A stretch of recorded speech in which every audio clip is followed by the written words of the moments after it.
Hi everyone, welcome to my allotment. Look at that, it's actually a blue sky. It's been raining all day on and off and I've had to run and hide in the greenhouse. But finally I can actually film this video, so I wanted to make a record of the mistakes I've made on the allotment as much as possible, so that I maybe can learn from them and remember next year and not to make the same mistakes again. I would love for you to share your mistakes that you've made and learned from. Right, so I'll try to make this short and sweet. It's not a tour after all, so let's move quickly. So these are my peas and they did really well. I started them early and they've cropped well. I've left them to go dry because I want to collect seeds, and that's all well. That's why they look so ratty. There's still some peas I could collect. But I must remember next year that peas are heavy, there's high winds, and I must remember to build a proper support next year. I'm just bloody lucky that that's not collapsed. And dwarf peas do not need this kind of support, so I could save myself some hassle there. The next thing is, don't sow your beans too early. So these are French bean Cobra, which is a climber, and yes, it's very windy. It's cropping now and they're gorgeous, but you know, you can see that there's only a few of the bean poles that are being climbed up properly. These are coming, but they're taking their while, and this one has died. So yes, they were out in high winds and there was hail and all sorts. So, you know, just wait next year. Yeah.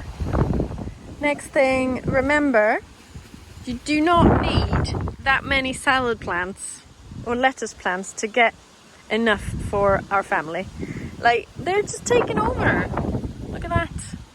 And try to remember how big squash plants get. This is one crown prince squash here, and you know, it's now reached the other one, the tiny one on this side. It's huge.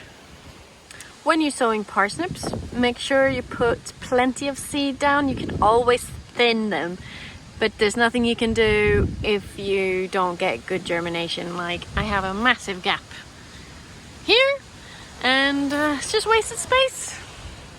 Remember how large brassicas get. You do not need that many seedlings of each type. Maybe even don't sow 4 types of kale.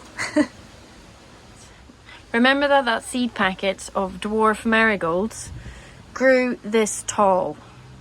Do not sow them next year. Well, you can sow them, but not for the greenhouse. So I think because they are so tall and so big, they have crowded my tomatoes to the point where the tomatoes have started showing signs of blight. It's just really limited airflow. I should have cut them sooner. And I don't know if you can see, so here on the leaves, it's not very clear. You can see starting to some yellow patches. So this is how it's been starting. So I've been cutting all the leaves up to this point that were showing signs. And I'm already cropping the sun gold, so I'm getting some of them. But the other tomatoes have not started turning color yet. So if it's blight, I'm not going to get any from these. I'm going to have to pull them. Wow, it's even windy in the greenhouse. But look at that sky! It's crazy. And just as a reminder to myself, when I come to plant these artichokes, I do not need this many. Okay, 1, 2, 3, 4, 5, 6, 7, 8, 9, 10 artichoke plants. I do not need that many. So do not plant them all. I repeat, do not plant them all. So I should not grow strawberries on the plot again. It's just not working here.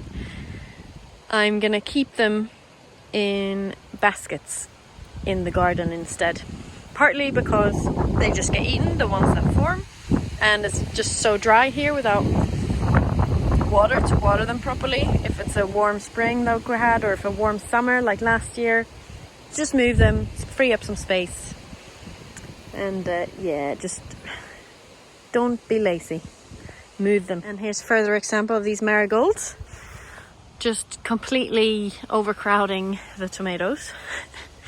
I mean, it's basically just marigolds here and calendula. Yeah, spacings, Hannah. That's the way to go. It's looking pretty though. Of course, I'm not gonna get many tomatoes. I don't think. I mean, yeah. Look at that bindweed. Next year, remember to weed more regularly. And in here, I decided to plant a pattypan squash, Bennings green, and it's inside a runner bean teepee, and you can see the leaves are starting to come out. It's just too tight in there. I don't know what I was thinking. No, I know what I was thinking. I was thinking, if I plant that in there, I can plant 4 other pattypan squash here. Oh no, 2 pattypans and 2 summer crookneck, instead of getting rid of them. Yeah.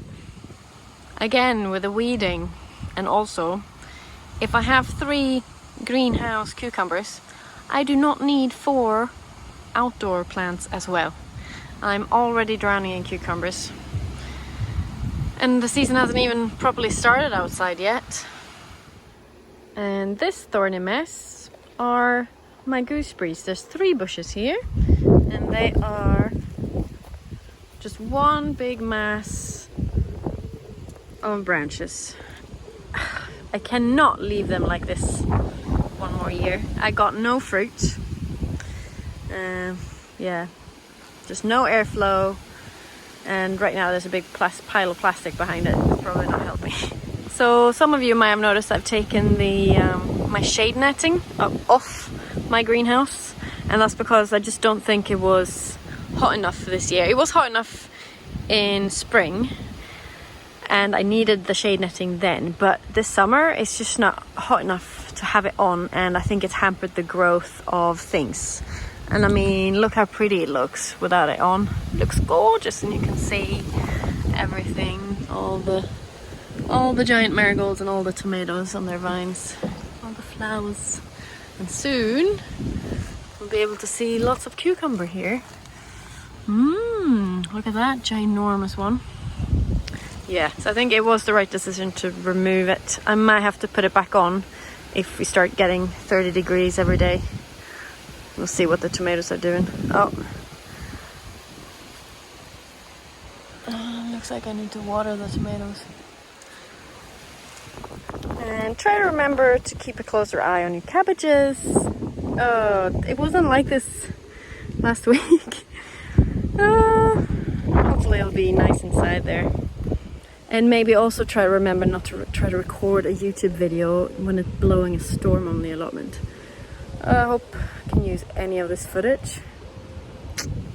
And finally, my little flower project.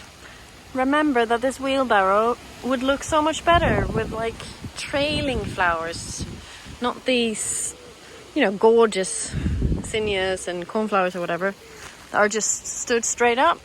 If I had something trailing around the edge, it would just be much more effective. Yeah. What do you want to bet I will actually remember those things next year? Well, we'll see. You live and you learn, right? Hopefully I'm learning every year. Anyway, let me know what your lessons are from this year. Maybe we can share the love, and I'll leave you there. Happy gardening.